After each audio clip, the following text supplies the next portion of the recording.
Je pense que les expériences dans lesquelles le peuple de Sion est introduit ne sont pas les expériences ordinaires de la vie chrétienne, ni les persécutions, les tentations ordinaires et les difficultés inhérentes au fait d'être chrétien. Ces situations sont beaucoup plus spirituelles et nous impliquent profondément. Et parfois, la foi est éprouvée sur la base de cette question. Est-ce que Jésus est Seigneur malgré tout cela?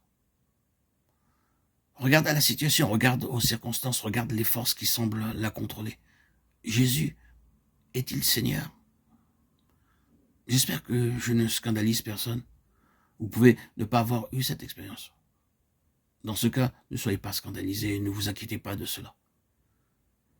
Mais certains savent de quoi je veux parler, car ils ont été dans le tourbillon de ces épreuves spirituelles, soulevant la question de savoir si, après tout, le Seigneur était réellement Seigneur. Dans nos cœurs, c'est une question liée au domaine de notre foi. Nous y croyons et nous nous accrochons à cela. Mais ce domaine est beaucoup remis en question. Nous ne parvenons pas à cela, mais aisément. Il en est ainsi avec Sion. La seigneurie de Christ est seulement établie à grand prix. C'est seulement par le moyen de terribles conflits et d'épreuves que vous parvenez à établir qu'il est réellement Seigneur dans votre propre cœur. Mais quand vous traversez cela, oh, quelle chose immense! Vous êtes dans une position où vous connaissez le Seigneur d'une manière peu ordinaire et inhabituelle.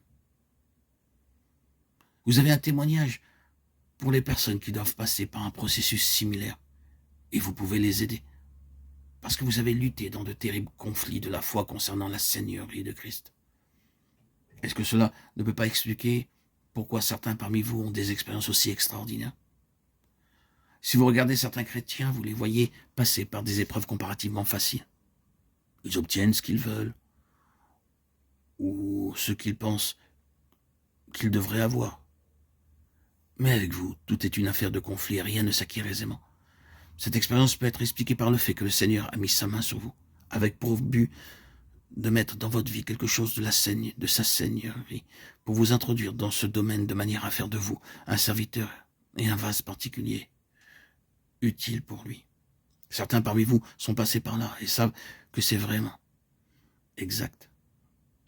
Mais certains parmi vous peuvent aussi passer par cela maintenant. Ésaïe, le grand prophète de la Restauration, le grand prophète de Sion, comme étant l'ultime finalité, est passé par des terribles épreuves.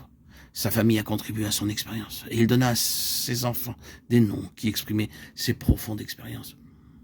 Voici, moi et les enfants que l'Éternel m'a donnés, nous sommes des signes ou témoignages et des présages en Israël de la part de l'Éternel des armées, qui habite sur la montagne de Sion, Ésaïe 8, 18.